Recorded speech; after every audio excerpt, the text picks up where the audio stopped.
Welcome to another episode presented by Bounded Peace. Tonight we're talking about being yourself and truly knowing yourself. And on top of that, we're going to do a quick Q&A.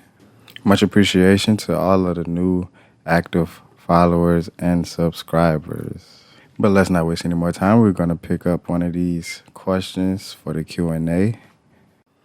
All right, so one of the questions I see on one of our videos is, which religion are you both following? I would have to say no religion. The religion of believing in yourself and knowing that you can be and do anything that you want. Someone asked, so what is deja vu? Like, is constantly having deja vu a sign of you being on the right path of Ma'at? Do you want to explain what Ma'at is? Man, so who knows what deja vu really is? You know, it could be being in a similar environment over and over again that'll give you that feeling. But there are many other theories. It could be the multi-dimensional theory. It could just be nothing at all. What is Mayat? Mayat is, or whatever, like you want to, however you want to pronounce it, it's a Egyptian concept. I don't think it has anything to do with deja vu or what you said, like is constantly having deja vu a sign of you being on the right path of my. I don't think so. But it could be a symptom of ascension. You know, like seeing things beyond the veil, becoming clairvoyant, you know, just being in tune with everything around you on a deeper level because now you're tuned into your higher self. And so I do believe deja vu may be one of those. You know, with my it's within that time, that Egyptian society, like there were many deities worshipped. So Mayat is considered a goddess, you know, that represents like truth and order, and like order in the cosmos, like laws, like, you know, universal laws. Well, what if it's just your psychic abilities activating? It could be that. It could be you having deja vu because you've seen that moment before it happened, you know? And then there's the whole concept of time. And I think you said something about multiverse. So there's a lot of funky stuff going on when you think about it, that contributes to the things that you see today. Was in meditation, thinking about thoughts and how everything you think of was formed from a thought. And it's kind of deep when you think about the whole conglomerate of things. Okay, another question we have is, how do you oppress a group of people? First things first, you take away their knowledge of self. And to do that, you start by erasing any evidence of where that group of people came from, how they used to think, how they used to walk. Maybe destroy any of their leaders doing anything productive in that group of people's environment. Maybe splitting up the family of those groups of people. Maybe forcing a religion on that group of people that is not their religion. Maybe forcing a language on those people that is not their native tongue. You know, any and everything that will prevent you from knowing your true self and where you came from and how powerful you truly are. In this life, I find so much pleasure in taking the easy way out, and being yourself is an easy way because it requires No effort. And I think people get caught up in the effort and trying to be like others or fit in when you could just wake up and show up and be you. It's it's refreshing. But the thing about that is everybody doesn't have the ability to just do that. They may think they're being themselves, but when you're living for other people to a certain extent, you're not truly being yourself and doing what you would want to do. You're basing your actions off of what will make someone outside of you happy. But somebody else said if we were so powerful and we were gods and goddesses, how did we get knocked down from our true self? I don't know, my nigga. Magic, alien invasion. Who's to say what happened for real? It could all be an experiment. Purity's questions were on my TikTok. I'm about to read this little back and forth.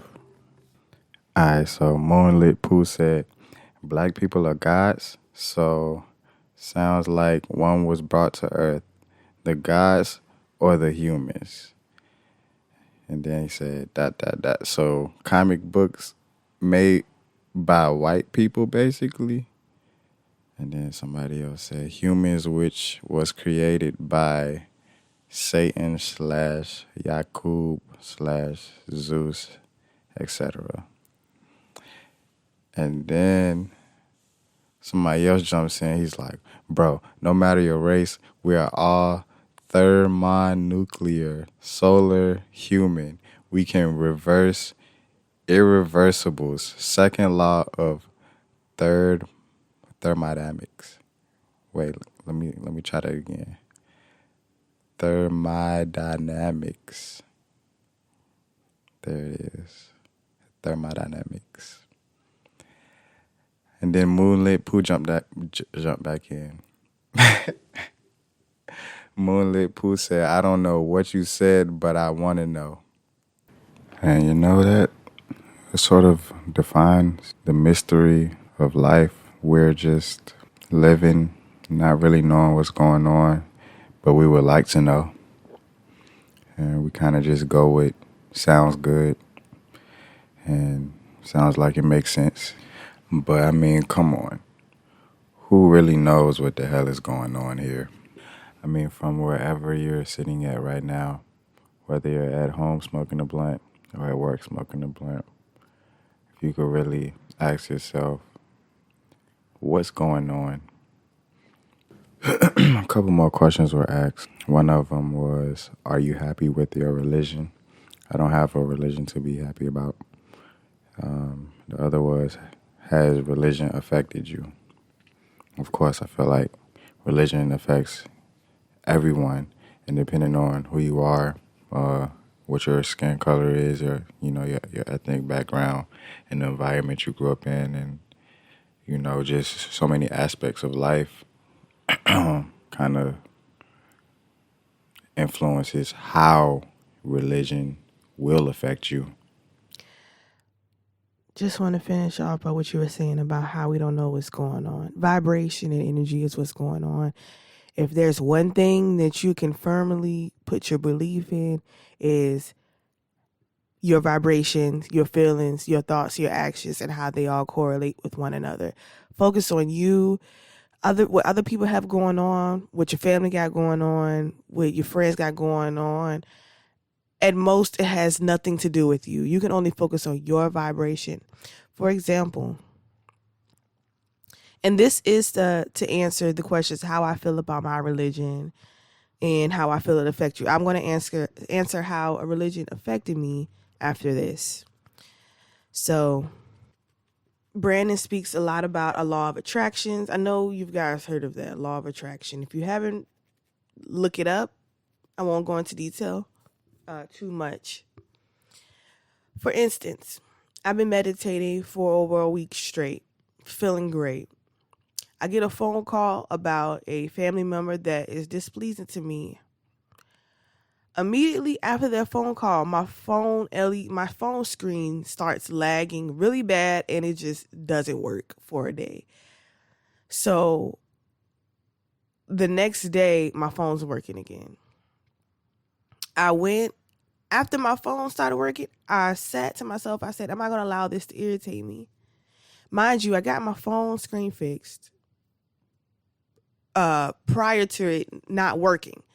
So when I got the information about my family, my frequency, my vibration, my energy was thrown off from how it previously was.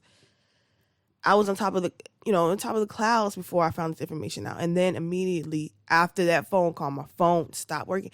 So it was almost to me like, I need to take your phone away so you can get rebalanced. Because you're not going to do nothing but probably prod away at this issue, try to figure out how you can fix this issue, when in reality it had nothing to do with me. So let's stop focusing on religion. Let's focus on what we can feel, what we can see, tangible things. Instead of talking about characters that we don't know personally, we know nothing about. Let's talk about us. Let's get into the God within us. Let's get into the spirit within us. Let's get into what we got going on with us, because emotions are, before you worried about spirits and ghosts, which hello, that's what these people in religion that people are so obsessed to talk about and to pray to, that's what they are. You don't see them. They're ghosts. They're spirits. If it walks, quacks like a duck, it's a duck. So my point is, after I said, hey, this is not something I can control, I went to try to take the phone back. It was issues with that. The person that wasn't there. It's just a whole bunch of things. Just a whole bunch of bumps in the road after that. So I came home. I said, we're going to try again tomorrow. I meditated for hours and hours and hours. I felt so much better. I didn't have my phone. And before I started meditating, I could feel the urgency of always picking up the phone, or wanting to grab my phone, or wanting to check an email, or wanting to check my messages and stuff like that. It was making me so anxious because I'm so busy. As you know, I'm doing this podcast, and then I do a podcast outside of this podcast, and then I do Peace of Mind, and then I'm a mom, and I do all these things, and I have all these different people messaging me. They want to talk to me all over the place. So it just felt like, oh my goodness, I'm missing my work. You know what I mean? It's like, girl, it's for a couple hours. Your phone was working the next day. But anyway, that is my religion, I guess. So back to the question of how has religion affected me? Oh my God, in so many different ways. I had so many traumatic experiences. As I said before, I was molested in church, like physically, like hands put on me, like I would get hit in church, by the same guy. It was very judgmental. Like, I remember I was just really depressed, and I remember even writing down, the word depressed, like when I was young, for the pastor to pray over. It's supposed to be anonymous. My mom ended up collecting, because we went to the same church. My mom ended up collecting. She just like invaded my privacy and seeing that I wrote down depressed. So it was this thing. And on the way home, my mom basically was blaming herself. And when I grew up in a broken home, so it was just me and my mom, for most of the part. And she felt as though my feelings belonged to her, and she basically blamed herself. And she ended up crying about it and stuff like that. So it wasn't room even then in that moment where I could express like, hey, I don't, you know what I'm saying? Like, I'm not happy, Mom. And I remember, I will never forget this day. I said, Mom, I don't like going to church. And she said, I don't like to go to church either, baby, but we have to. It's something we have to, okay? Like, you trust me on this. So I choose to trust my mom because she's all I got. And I don't have really huge, big, substantial reason not to trust my mom outside of what I know now is she just wasn't emotionally mature or emotionally intelligent or whatever. She didn't know how to understand these big, huge emotions that I always had. So, I remember talking with the pastor, which is something that a lot of religious parents will do. Like, I knew that I needed a therapist and I probably need a counselor and all this stuff like that. And I even try to do it myself to have it done. But anyway, that's another story. So I ended up talking to the pastor. Like, this is kind of like before I left the church at 19.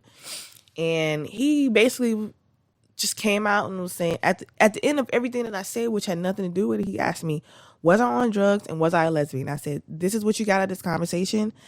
I've been feeling this way since I was a little, before I even know what lesbianism was, before I even knew what drugs were. I didn't even know what weed was until probably 15 years old. So that's just one example, but I would get joked on in church. I remember this one joke that I don't know why it hurts me, but it hurts me to this day. So during this time I lived in an apartment with my mom, and the guy that made the joke, and the one that molested me, he was the one that did all these things. It's the same person. He made a joke. He was like, my room is bigger than your whole house. And that was just one of the jokes. And that was one that stood to me, because where I lived when I was younger, it was embarrassing. And I lived at a predominantly white school, and my predominantly white school knew that this wasn't a good place to be. I don't even know if they understood like the dynamics of living in the projects, the hood, or whatever you want to call it. But I just remember not wanting to live there and being ashamed of living there and being ashamed of like my living situations and stuff like that. So that back then as a kid, it really hurt me. So many things. And it wasn't just that, it was that the girls there that I thought were my friends, they would join in with this man that violated me so many times. You know what I mean? Violated me so many times, and they would turn around and call my friends. So that's what was going on. I'm a kid, like a kid. I'm like 7, 10, I'm a kid, and these people that are 4 to 6 years older than me, that was a traumatic experience for me, just going through all that. I just remember constantly feeling convicted. I constantly felt like I was going to hell, because what these people were preaching about every Sunday, I just wasn't living. I wasn't fond of anything. So I just struggled a lot with my identity. I struggled a lot with being able to trust people, because the people that the hands that I would put, the people that my mom, which I trusted her above no one else, trusted to watch after me, they completely took advantage of me and didn't do what they were supposed to do. So not only did I develop extreme severe trust issues, I have PTSD behind it, and amongst other things, just a lot of different things. I don't, for a lot of reasons, and this one is one of the reasons why I probably shied away from religion. And in the first religion episode, part 1 that we did, this is basically, I some kind of summed up what that did for me and how that was traumatizing for me. Everybody doesn't have this story. Some people get saved in the church. Some people, it's their best year. Some people really find their belonging. And I'm not here to sway anyone from that, but there is a lot of things that go on in the church, whether it's a black church, whether it's a white church, that should not be going on, whether it's mental abuse, emotional abuse, physical abuse. It's all happening under the name of God. So just because someone's using the name of God, and a lot of people speak for God did not even tell you that. So I don't know where you get your information from. You're getting it from other voices that you're hearing. But yeah, so that's just a little bit of how it affected me. I don't think we even have the time on this podcast to go into detail about how it affected me. What we're going to do is try to do Q&As, because there's just so many questions that we get on a weekly basis. It'll probably have to just be a whole completely separate video, because we talk about so many different topics amongst the both of us. So I'm going to hand the mic over to Brandon, let him conclude this episode. To follow up on what you just said, something that you should absolutely believe in is vibration and frequency. Yeah, we can totally go into what we can't see and our belief in the unseen. But like you were saying, a lot of this information is for another video. And what you said about people listening to these things and God didn't even tell them that. You know, I've heard the statement a lot of God gave me this word or God told me to tell you this. And all I have to say is the source is within. The source the source is within. The body is the temple. So go within to find your answers. If you made this far in the video, please like, comment, subscribe, and hit that bell so you can get notifications next time we drop.